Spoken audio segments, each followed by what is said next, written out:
아버지 진리의 말씀으로 우리 영적 단계가 다시 올라가게 하여 주옵소서.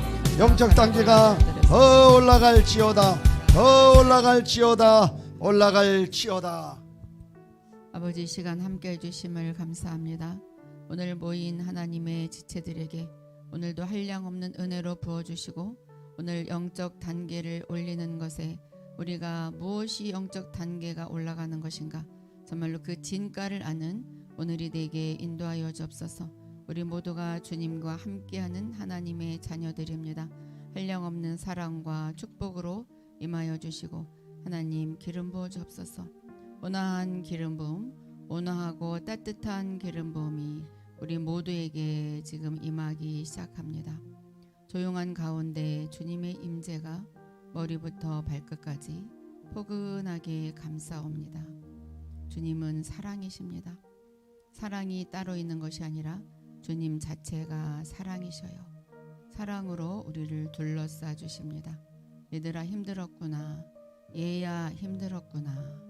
얘야 오늘 힘들었구나. 주님이 말씀하셔요. 얘야 힘들었구나. 네, 주님의 얘야 힘들었구나. 그 말에 우리는 모든 피로가 녹아내립니다.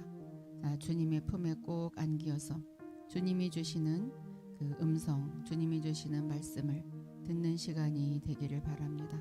아버지, 오늘 함께 해주심을 감사합니다. 아멘. 네, 오늘 들어오신 분들 인사할게요. 해부님 1등으로 들어오셨어요. 우리 해부님 축복합니다. 사과꽃 향기님 이모티콘이 향기를 날리고 있어요. 네, 축복합니다. 아가페님, 네, 우리 멀리서 함께하고 계십니다. 네, 축복합니다. 더 이렇게 보고 싶네, 그렇죠? 베드로님, 네, 베드로님도 축복합니다.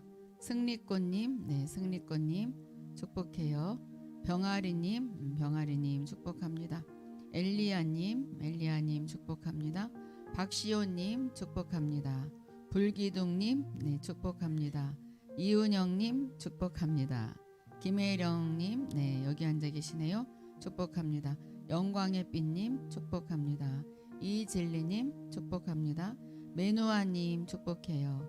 네, 한은혜님 축복합니다. 전성수님 축복합니다. 주사랑님 축복합니다. 송은희님 축복해요. 양정희님 축복합니다. 오늘 여기 오신 분들 모두 축복합니다. 오늘 영적인 단계를 올리자. 우리가 영적인 단계가 올라가고 싶은 것은 우리의 본심이에요. 왜냐하면 우리의 진짜는 영이기 때문에 우리가 몸도 더 잘 살고 싶고 더 건강해지고 싶고 더 예뻐지고 싶고 그리고 더 멋져지고 싶은 것과 마찬가지로 영이 막 더 단계가 올라가고 싶어 해요. 그럼 어떻게 올라가느냐? 우리가 많이 배웠어요. 내 자신이 치유해야 된다 그랬죠. 내 자신을 뒤돌아보고 상처를 주님께 올려드리고 그리고 잘못은 회개하고 깨끗함과 그리고 모든 것을 주님이 해결해 주셨다는 그 믿음으로 나갈 때 우리는 영적인 단계가 하나씩 올라가서 지금 8단계, 8계단을 올라왔어요. 오늘 이제 9계단째 이렇게 발을 디디는 순간이에요. 지난 시간에 그 마가다락방에서 120명의 그 제자들이 120명의 문도들이 뭐 했어요? 기도했어요. 예루살렘을 떠나지 말고 너희는 여기서 기도해라. 떠나지 말라고 그랬을 때 그들이 어떤 기도를 했길래 열을 위해 성령 세례를 받았어요. 그래서 그 어떤 기도를 했나 우리가 그것을 오늘 알아보는 시간이에요. 그래서 그것을 알아보기 전에 우리 6월절에 대해서 다시 한번 그 문화에 대해서 우리가 공부했었죠. 유대인들의 6월절은 그 아빠가 떡을 세마포에 싸서 작은 천에 싸서 숨겨서 찾아와라. 그래서 찾아온 자녀들에게는 이제 맥추절날 이제 오순절이에요. 그날 선물을 주게 돼 있어요. 근데 우리 모두 이 제자들 모두가 예수님을 잃어버렸었어요. 무덤에 가시고 부활하셨는데 그때 막 찾아다녔잖아요. 그러다가 나중에 찾았어요. 찾았으니까 선물을 받아야 돼. 맥추절날 선물을 받아야 돼요. 그래서 맥추절날 선물을 받기 위해서 이제 유대인들이 이제 모인 거예요. 모여서 이제 계속 기도를 하는데 무슨 기도를 했냐? 그게 이제 이 오늘 이야기예요.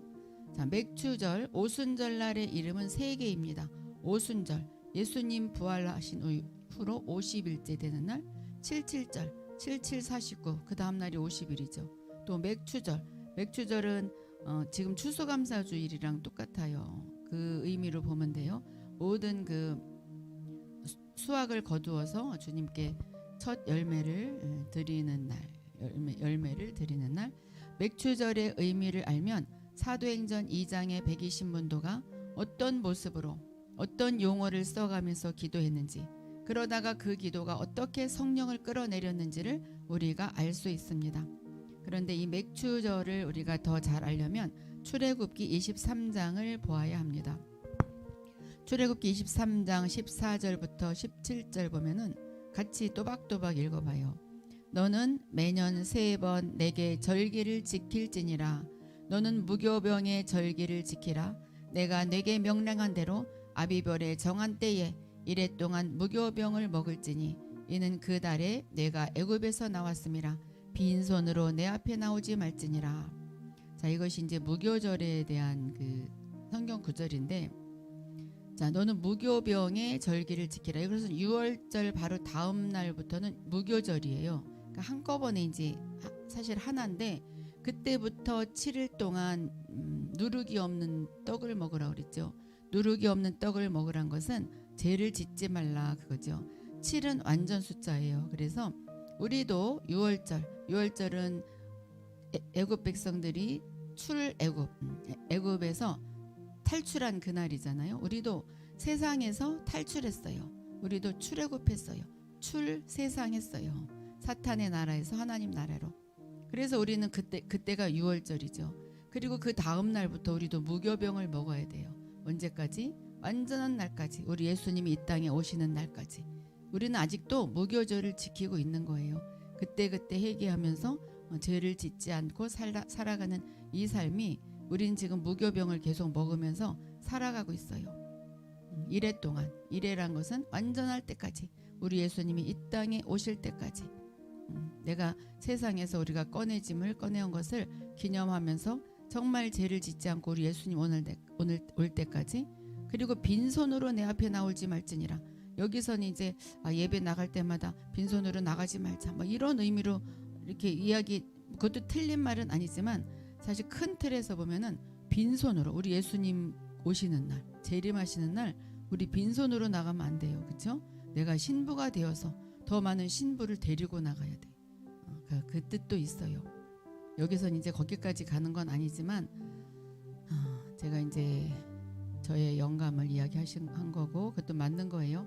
맥추절을 지키라. 이는 내가 수고하여 밭에 뿌리는 것의 첫 열매를 거두미니라. 첫 열매를 주님께 드리는 날. 수장절을 지키라. 수장절은 모든 열매를 거두어서 이제 저장하는 거죠. 이는 내가 수고하여 이룬 것을 연말에 밭에서부터 거두어 저장함이니라. 그래서 이 이스라엘 사람들은 9절기를 지키지만, 오늘은 뭐 절기에 대해서 배우는 것은 아니니까 세 절기, 이 세 절기는 어디에 살든지 3번 예루살렘에 와야 했어요. 그들의 지키는 규례였어요. 그것도 예물을 들고 와야 됩니다. 이것은 지금도 유대인들은 유효해요. 근데 신약에서는 이제 크리스마스가 하나 더 들어갔죠. 크리스천들은 이 세 절기에 꼭 예물을 드리게 되어 있습니다. 첫 번째가 무교절, 6월절, 똑같은 거예요. 이것은 지금 우리의 부활절 상황이에요. 부활절, 우리 예수님 부활을 기념하는 날. 우리도 기념하는, 예수님의 부활이 우리의 부활이잖아요. 그래서 예물을 드리는 것은, 사실은 우리는 예물 드리기 위해서 이제 헌금을 드리고 그러는데, 사실은 이제 그건 이제 상징적인 것이고, 우리 예수님을 올려드리는 거죠. 예수님, 우리 예수님이 나 대신 이제 나와 함께 부활했어요. 그래서 우리 예수님을 찬양하는 것이 바로 부활절이에요. 6월절은 어린 양의 피, 출애굽의 피를 상징하고 기념하는 것. 6월절은 우리 예수님의 피를 상징하는 거죠. 우리가 세상 가운데서 나온 것. 이때 가장 약한 예물을 드리게 되어 있어요. 보리 이삭. 그러니까 아무것도 아니에요. 보리 이삭은 그냥 한 줍 이삭을 드리는 날이에요. 출애굽한 조상의 은혜에 감사해서 그냥 작은 예물을 드리는 거죠. 씨를 심는 거예요. 현대에 와서는 이제 부활절 예물로 대체됩니다. 부활절 때 감사 예물을 드리고 그리고 이제 추수감사주의를 기다리는 거예요. 추수감사주의를 기다리는 거예요. 마지막 절기는 수장절. 수장절 가장 풍성한 예물을 드리게 되어 있고 현대에는 추수감사절로 대체가 됩니다. 그리고 이제 가운데 있는 맥추절은 추수의 절기예요. 추수의 절기. 이스라엘 사람들은 1년에 추수를 넉 달을 한다고 그래요. 어떤 추수를 하냐? 첫째, 보리와 밀, 이삭을 추수를 하고 보통 추수, 그냥 보통 우리 먹을 거 추수하고 그다음에 과일 추수를 하고 그다음에 네 번째 달에 포도 추수를 하면서 1년이 끝나는데 근데 이들은 문제가 있어요.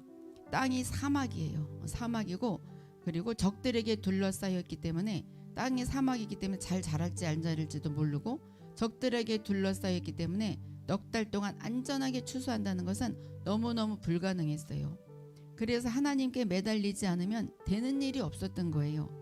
그래서 하나님께 맥추절은 추수를 시작하는 첫 주에 보리와 이삭을 추수하고 나서 한 단씩 갖고 와요. 주님, 내가 이것을 드립니다. 씨앗을 드립니다. 요제란 것은 흔든다는 것이 요제예요. 우리가 이제 만약에 헌금 봉투를 막 흔들면서 오면 요제 드리는 거예요. 요제를 드리면서 흔들면서 옵니다. 그리고 일주일 동안 기도하는 내용이 바로 오순절날 12제자와 120문도가 기도한 내용이에요. 그러니까 이들도 성령을 받을지 안 받을지 몰랐어요. 뭘 받을지 모르고 그저 이때 6월절이기 때문에 그들이 이 예루살렘에 와서 기도를 하기 시작한 거예요. 이제 또 마침 하나님이 예수님이 너는 예루살렘 떠나지 말라 그랬잖아요. 예루살렘을 떠나지 말라. 그들은 이미 여기에 올라와 있었어요. 그래서 이스라엘 사람들은 오순절날 맥추절날이 오면 드리는 기도가 있었고 아직 성령의 불을 체험하지 못한 베드로와 12제자 120문도도 유대인이었어요. 그러니까 아직 성령 체험을 하지 못했으니까 거기에 대해서는 아무것도 모르고 절기를 지키려고 왔던 거죠. 절기를 지키려고 왔어요. 성령을 받으려고 한 것이 아니라. 맥추절날 이들이 드리는 기도는 같이 해봐요. 추수는 하나님께 달려 있습니다. 하나님이 도와주지 않으시면 모든 추수는 헛될 수 있습니다. 날씨와 주변 국가와 빵의 상태와 벌레도 주장해 주시옵소서. 추수는 하나님께 달려 있습니다. 이들은 이것뿐이 기도할 수밖에 없어요. 사막이고 모든 적들이 둘러싸여 있었기 때문에 자, 이것을 일주일 내내 기도합니다. 그러니까 맥추절은 어떤 기도냐면 재정적인 기도, 추수의 기도예요. 나 이거 주세요. 이거 잘 되게 해주세요. 그거죠. 이 기도를 드리고 추수를 할 때 하나님이 넉 달 동안 주변 국가로부터 지켜주시고 병충해와 날씨와 모든 것으로부터 지켜주는 것을 알았던 것입니다. 그것을 많이 경험해 왔겠죠. 추수가 끝나고 나면 첫 열매로 드리는 것이 수장절, 추수감사절이에요. 이제 그때 이제 씨앗을 심었잖아요. 부활절날 씨앗을 심고 그리고 이제 추수감사주일날 이제 첫 열매, 나 이만큼 추수를 했어요. 열매를 드리는 거죠. 월드컵 때 아시죠? 월드컵 때 전 세계인들이 축구에 매료되어 있을 때 축구에 뿐이 신경 안 썼잖아요. 저 같은 사람도 그랬는데 이스라엘은 어김없이 전 국가적으로 일주일 내내 맥추절을 선포하고 헌금을 드리고 온 유대인이 이 맥추절 기도를 했어요. 맥추절 기도를 했어요. 축구에 매료되지 않고. 왜냐면 그들은 그게 중요하니까. 맥추절은 물질의 축복입니다. 왜 하나님이 전 세계의 물질을 유대인에게 맡겼을까요? 핸드폰도 유대인의 IQ에서 나왔다 그러잖아요. 아마 맥추절 때문일 것입니다. 전 세계인이 축구에 몰두했는데 한 국가만이 물질을 들여가면서 일주일 내내 추수는 당신께 달려있나이다. 추수는 당신께 달려있나이다. 이렇게 부르짖을 때 하나님이 유대인에게 추수의 능력을 준 것입니다. 그러니까 맥추절과 가난의 영과 연관이 되어 있어요. 맥추절이 잘 맺어지지 않으면 가난하게 살죠. 그래서 추수는 하나님께 있습니다. 추수는 하나님께 있습니다. 아무리 씨를 많이 뿌려 놓아도 하나님께서 도와주지 않으시면 추수는 거둘 수가 없어요. 그렇죠? 우리도 마찬가지잖아요. 우리도 마찬가지예요. 지금까지 아무리 뛰고 기도하고 헌금했지만 하나님이 도와주지 않으면 인생의 열매는 맺을 수가 없습니다. 우리가 아무리 계획을 세우고 리스트를 짜서 내가 생각을 해도 하나님이 도와주지 않으면 인생의 열매는 맺을 수가 없어요. 북한 묘양산에 전설이 있어요. 어떤 할아버지가 사랑하는 할머니를 위해서 그 할머니가 비지를 좋아하니까 할머니를 초대해서 내가 비지를 만들어 주리라. 할머니를 초대했어요. 비지를 만들려고 돼지고기도 삶아놓고 콩도 삶아놓고 할머니가 오기를 기다렸다가 이제 맷돌에 콩 할머니가 오니까 맷돌에 콩을 넣고 막 돌리려니까 맷돌 아랫돌과 윗돌에 연결하는 그 둥글 이렇게 하는 거 있잖아요. 둥글둥글 하는 거. 그 막대기가 없어요. 어처구니가 없네. 그 나무 막대기 이름이 어처구니예요. 그래서 어처구니가 없네. 그 말이 바로 여기서 나온 거예요. 우리도 마찬가지예요. 아무리 많은 것을 준비하고 기도하고 해도 하나님이 도와주지 않으시면 학생들은 직업의 문이 열리지 않습니다. 우리가 아무리 열심히 왔다 하더라도 인생의 추수는 주님이 도와주셔야 돼요. 그렇죠? 주님이 도와주셔야 됩니다. 지금 120문노들이 그 마가다락방에 모였을 때 베드로와 12제자의 상황은 어떤 상황이냐면 맥추절날 그 상황이 이들은 뭐 씨를 신고 그런 것도 없어요. 예수와 베드로는 동갑이었어요. 33세. 우리 예수님 십자가에 못 박히던 해 1977년도 미국 사람들은 평균 수명이 47세였대요. 참 젊죠. 2000년 전에 중동 지역의 남자들의 평균 수명은 40 안쪽이었대요. 근데 이미 베드로는 33살 막차 타는 인간이죠. 근데 가진 것이 아무것도 없었어요. 예수님만 따라다녔기 때문에 아무것도 가진 것이 없었어요. 자, 120문도에 섞인 베드로는 그 나이가 되도록 아무것도 없었어요. 예수 쫓는다고 재산도 다 없애버리고 다 팔아서 주님만 쫓았겠죠. 그랬더니 예수님은 사라져버렸어요. 승천해버렸어요. 무덤에도 없어. 그렇죠? 주눅만 들었어요. 그리고 그 12제자가 11제자겠죠. 11제자에게는 3번 부인한 자다. 너는 3번 부인한 자다. 낙인이 찍히고 말았어요. 지금까지 낙인이 찍혔잖아요. 짜증나는 인생이었어요. 자, 우리가 베드로라면 이 맥추절날, 오순절날 아주 피눈물 나는 기도를 드렸겠죠. 나는 가진 것이 아무것도 없어요. 예수도 없어졌어요. 나는 아무것도 추수할 게 없어요. 그래도 하나님께 매달립니다. 하나님, 내가 예수 쫓느라고 황금 시절 다 보냈는데 열심히 뛰어다녔는데 아무것도 추수할 것이 없습니다. 주님 도와주지 아니하시면 난 열매 맺을 수 없습니다. 우리가 목회를 하신 분이건 또 어떤 사업을 한 사람이건 지금 아무것도 추수할 것이 없을 때 주님 도와주세요. 마지막 기도를 해보셔요. 주님이 도와주지 아니하시면 난 열매 맺을 수 없습니다. 아마도 이 열흘 동안, 근데 열흘 후에 선물이 올지 않을지도 몰랐어요. 열흘이라고 예수님 말하지 않았어요. 열흘 동안 잠도 안 자고 밥도 안 먹고 막 부르짖었을 것입니다. 그러자 하나님이 맥추절날 추수할 힘을 위에서부터 부어주셨어요. 자, 추수할 힘을 보여주셨어요. 추수할 힘. 이 베드로는 아무것도 심은 것도 없어요. 그것이 바로 성령의 선물입니다. 성령의 권능은 맥추절을 온몸으로 느낀 사람에게 오는 것. 정말 간절히 기도하는 사람에게 선물이 오는데 성령의 선물이 오죠. 아, 하나님이 도와주지 않으면 추수를 못하는구나. 이 추수는 꼭 물질적인 추수뿐만 아니라 모든 것을 이야기하죠. 이것을 깨달은 사람. 베드로는 예수님을 3번 부인하고 통곡했었어요. 그렇기 때문에 너무나 잘 아는 인생의 후반에 갔는데 아무것도 해놓은 것이 없어요. 자, 우리도 이러신 분들 있죠. 목회를 계속했지만 아무것도 내가 해놓은 것이 없고 열심히 신앙생활했고 그리고 사업도 했지만 아무것도 해놓은 것도 없이 다 잃어버렸어요. 남자로서 피눈물 나는 기도를 드렸을 것입니다. 그럴 때 하나님께서 추수할 능력을 위로부터 부어주셨어요. 근데 무엇을 추수할 능력을 부어주셨냐면 하나님의 자녀들을 추수할 능력을 부어주셨죠. 그때부터 베드로의 인생은 거듭난 딴 인생이 되었어요. 새로 태어났어요. 완전 딴 사람이 되었어요. 실패자에서 능력자로 바뀌었습니다. 비록 실패해서 3번 부인한 아픔은 있었지만 근데 그것이 있었기 때문에 더 겸손할 수가 있었죠. 성령이 임하면, 성령의 기름 부음이 임하면 나의 실수를 그 기름 부음이 가려줍니다. 아무것도 생각 안 나요. 괜찮아요. 근데 이제 3번 부인한 베드로가 3번 부인했지만 오순절날 성령을 받았더니 자타가 공인한 초대교회 최고 수장, 그러니까 첫 번째 큰 목사님이 된 거예요. 첫 번째 목사님이 되었어요. 아무리 약점이 있어도 성령이 임하면 약점을 능가하고도 남는 장점을 주님이 주시는 것입니다. 본인은 그 약점 때문에 평생 겸손할 수밖에 없죠. 조금 교만해지다가도 나는 예수를 부인한 자지. 또 좀 교만해지다가도 나 참 그런 죄를 저질렀었지. 그거 다 주님이 용서해 주셨지. 그러니까 나도 다른 사람 용서하면서 가야지. 겸손할 수밖에 없죠. 자, 지금 일생의 중반기쯤 온 사람들은 요때가 맥추절의 기도를 할 때인 것입니다. 자, 우리가 맥추절의 기도를 할 때예요. 우리는 매일매일의 기도가 하나님 나 안 도와주시면 아무것도 못해요 이어야 합니다. 그렇죠? 나 안 도와주시면 아무것도 못해요. 하나님이 안 도와주시면 아무것도 못하죠.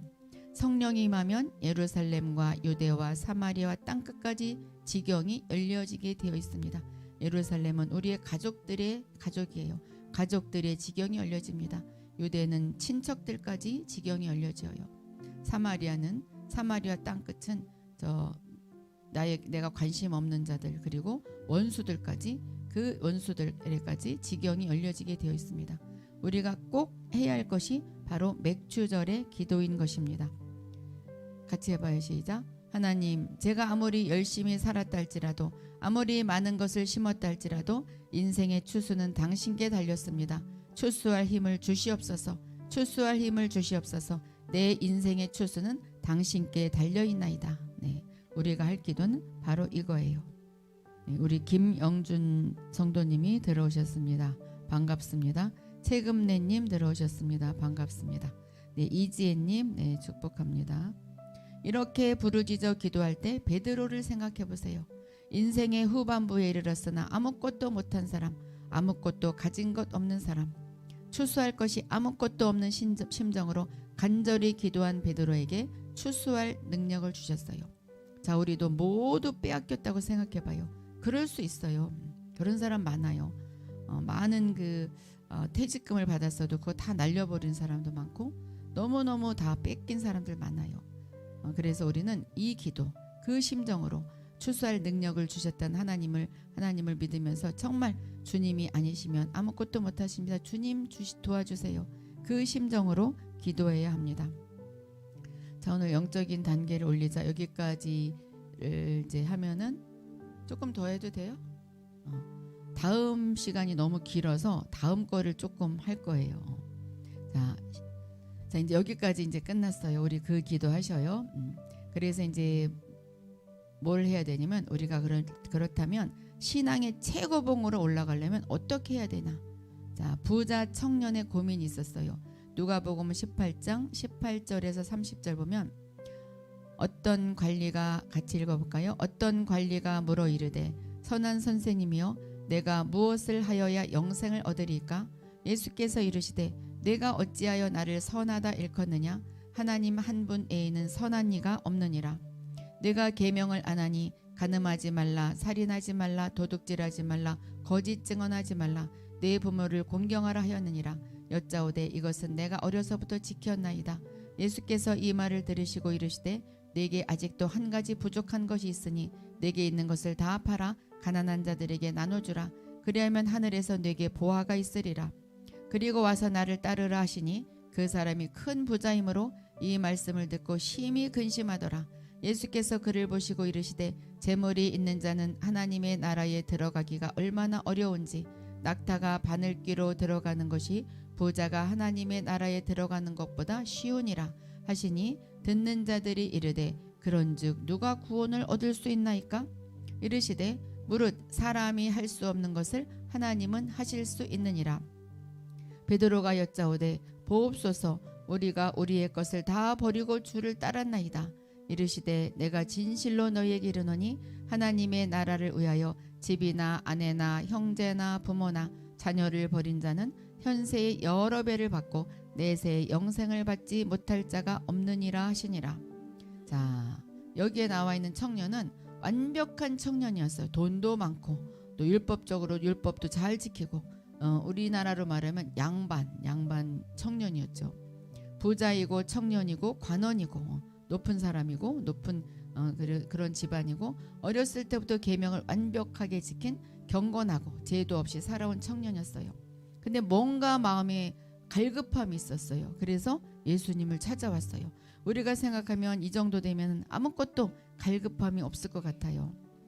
그런데 그렇지 않죠. 왜? 다른 사람들처럼 병 고쳐주세요, 가정 문제 해결해 주세요, 그 기도한 게 아니라, 그래서 찾아온 것이 아니라 뭔가 아쉽기 때문에 예수님을 찾아왔어요. 그리고 부탁을 해요. 어찌하여야 영생을 얻으리까. 그러니까 이 사람이 다 풍족하지만 뭔가 내 속에서 부족함을 느낀 거예요. 목마름을 느낀 거예요. 그게 바로 뭘까요? 이것을 원어로 보면 조회를 얻으리까, 생명을 얻으리까. 조회가 이제 생명이란 뜻인데 헬라어에는 이 생명이 두 개로 나와 있어요. 하나는 바이오스의 생명은 우리 목숨이에요. 어머니 아버지로부터 태어났을 때 목숨. 수명은 지금의 수명. 제가 지금의 수명을 써놨어요. 지금은 수명이 90년이 보통이죠. 90세가 보통이에요. 그리고 100년. 요즘은 일찍 죽으면 90세, 늦게 죽으면 100세, 아니면 더 살 수도 있고. 수명은 90년, 100년이면 죽음과 동시에 없어져요. 그렇지만 이 청년이 구한 것은 그것이 아니고 조에, 생명, 영원한 생명. 그것은 하나님이 주는 생명이며 수명은 영원하며 이것은 예수가 하늘의 보화라고 표현했는데, 그런 기이한 생명, 영적인 생명, 기름 부음. 우리가 기름 부음 그러죠. 하나님이 함께하는 것이 기름 부음이에요. 영적인 성장, 이런 것을 종합적으로 해놓은 것이 바로 영생이에요. 영생. 자, 영생이 무엇이길래 사람들이 그렇게 막 갈급해하고 목이 마르고 막 그럴까요? 내 안에 무엇이 있기에. 자, 이 청년도 어느 단계에 올라온 상당히 수준 높은 청년이지만 인간은 항상 자기 단계에 머무르지 아니하고 무언가를 향해서 자꾸 하나님께 나오게 되어 있어요. 왜 그러냐면 내 안에 하나님의 형상이 있어서 그래요. 내 안에 하나님의 형상이 있어요. 그래서 하나님의 형상이 자꾸 나오고 싶어해. 그게 바로 목마름이고 그것이 바로 갈급함이에요. 이건 돈으로 채워지지 않고 나의 건강으로도 채워지지 않고 누구의 의로도 채워지지 않아요. 정말 뭔가 갈급하고 내가 기도를 해도 더 해야 되겠다는 마음이 생기고 더 막 목마름이 오는 거. 공부도 아는 사람이 더 공부할 게 있지 모르는 사람은 공부할 거리도 없어요. 그러니까 뭔가 영적으로 아는 사람들이 더 그래서 기도의 자리에 나오는 거예요. 하나님의 형상이 나오고 싶어 하기 때문에. 육신의 아버지의 모습도 내 안에서 막 나오려고 그래요. 좋은 게 나오면 참 좋지만 되게 안 좋은 것이 막 나와요. 하나님의 형상도 마찬가지예요. 우리가 진짜는 영이기 때문에 하나님의 형상이 막 영이 막 나오고 싶어 해요. 그래서 갈급한 거예요. 왜 저 사람 교회 주일만 다니면 되지 왜 저렇게 열심히 뛰어다니지? 하나님의 형상을 더 느끼기 때문에 그래요. 뭔가 있어. 내가 하나님이 되어야 되는 거예요, 말하자면. 그러니까 예수님이 이 땅에서 왜 사람으로 사셨냐면 하나님이셨는데 사람으로 사셨잖아요. 우리 보고 너도 사람이고 하나님으로 살아라 그거죠. 너도 사람이자 하나님으로 살아라. 나의 형상이 너한테 있다. 그러니까 우리를 이렇게 복사하면 하나님이 나타나야 돼. 예수님이 이렇게 나타나야 돼. 복사기에 넣고 우리 김미선 집사님 복사기에 딱 올려놨는데 복사지가 착착착착 나오는데 예수님이 나와. 그래야 돼요. 그래야 돼. 이 사람도 부자인데다가 갖출 거 다 갖추고 계명까지 잘 갖춘 청년이었지만 이 안에 있는 하나님의 형상이 무언가를 목마르게 하는 것이에요. 무언가 지금 더 전진하고 싶어 합니다. 그러니까 사람들이 보면 유난마저 왜 기도 그만해. 유난마저 참 기도 왜 이렇게 교회를 이렇게 열심히 다니지 막 그러죠. 근데 뭔가 더 막 알수록 더 갈급해요. 알수록 우리는 완전해질 수 없기 때문에 계속 갈급하죠. 그러니 예수께 찾아와서 나 그 생명 좀 주십시오. 이 말은 바로 생명이 그 안에 없다는 이야기예요. 그렇죠? 다 갖추었지만 생명이 없으면 정말 목마르죠. 다 있는데 목마른 것입니다. 이 세상 사람도 모든 것이 다 있는데 예수님 빠지면 목말라요. 그래서 대재벌들 중에 자살하는 사람이 있어요. 그 엘리자베스 여왕도 우울증에 걸려서 엘리자베스 여왕이 그 영국에서 다 금주령을 내려서 다 술을 못 마시게 했대요. 술을 못 마시게 해서 그 동네는 다 술을 진짜 안 마셨대요. 마시면 이제 처벌하니까. 그런데 뭐 몇백 캐럿의 다이아몬드를 가지고 있는 이 엘리자베스 여왕이 우울증에 걸려서 혼자 몰래 시녀를 시켜서 술을 사 먹었대요. 그 술집 이름이 지금도 무슨 뭐 엘리자베스 술집이라는 아직도 있다고 그러는데 들은 이야기예요. 저도. 그러니까 그 엘리자베스 여왕 뭐 우리가 보기에는 모두 있는 것 같잖아요. 뭔가 갈급했던 거예요. 또 크리스천 영화 배우들이 자살을 해요. 크리스천인데도 자살을 해요. 예수로 채워지지 않아서 뭔가 자기가 유명해진 다음에 그 다음에 자기가 이제 쓰러지면 그거를 견디지 못하는 거죠. 그것을 견딜 줄 알려면 예수님이 있어야 돼요. 예수님이. 제가 이제 학교 다닐 때 그 테너 가수였어요. 테너 가수였는데 막 연주회를 하고 나면 너무너무 눈물이 흐르고, 그분도 크리스천이에요. 굉장히 수업할 때도 기도 먼저 하고 막 이런 분인데, 예수를 내가 보니까 예수가 채워지지 않았어요. 자전거를 타고 울면서 계속 다리 아파서 쓰러질 때까지 걷고 온다고 그래요. 허무한 거. 근데 뭔가 연주회를 하건다든지 또 목사님들은 부흥회를 하고 난다든지, 목사님들도 부흥회 하고 나면 허탈하다. 이거는 내가 보기에는 예수가 더 채워져야 될 분이에요. 뭔가 더 안 채워져서 그래요. 그러니까는 우리는 물론 다 2% 부족하지만 그러나 얼만큼 채워지면 그것을 견딜 수 있죠. 그래서 크리스천 영화 배우들이 자살을 해요. 왜냐하면 이 안에 예수가 충만치 않으면 사람은 목마르게 되어 있습니다. 이 청년이 다 있는데 목마른 것이다. 사람은 어느 단계에 자기 자신이 이르게 되면 그 다음 단계를 향해서 목마르게 되어 있어요. 더 올라가고 싶어요. 예를 들어서 초등학교의 산수를 중학교에 가서도 배우면 지겨워하고 답답해합니다. 초등학교 산수를 중학교에서 배우면 정말 답답하지요. 더 하기 싫잖아요. 또 중학교에 가면 수학을 알려줘야 되고, 고등학교에 가면 어려운 고등 수학을 가르쳐줘야 되는데 그것을 안 가르쳐주면 답답하죠. 인간은 어느 수준에 절대로 머무르지 않고 계속해서 최고봉으로 하나님이 이끌어 가십니다. 그 최고봉이 뭐냐? 하나님의 형상을 이루기까지. 내가 저 아이는 저 정도면 됐어. 나를 나타내고 살 수 있는 수준이 됐어. 그때까지. 그게 바로 신부예요. 우리 안에 하나님의 형상이 있기 때문에 그런 것입니다. 그래서 제목처럼 하나님은 우리를 최고봉으로 이끌어 가시는 그런 방법을 여기에서 가르쳐주고 있는 거예요.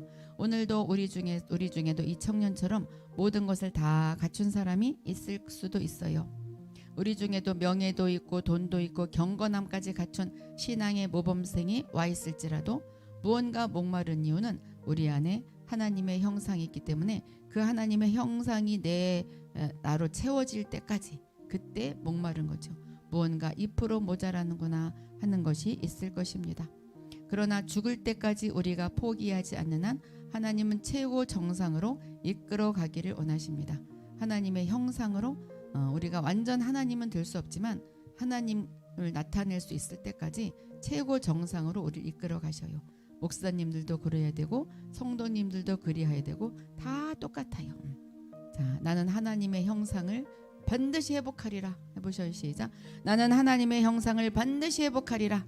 나는 하나님의 형상을 반드시 회복하리라. 그래서 우리가 복사기에 넣어서 나오면은 예수님이 쫙 나와야 돼. 궁금하죠? 나를 복사기에 넣었을 때. 나를 복사기에 넣었는데 마귀가 나와봐. 자, 오늘 여기까지 하겠습니다. 네, 박수를 치려면 세게 치세요. 세게. 네, 감사합니다. 정말 귀한 강의를 우리가 듣고 있습니다. 이제 점점 강의가 깊은 곳으로 들어가고 있어요.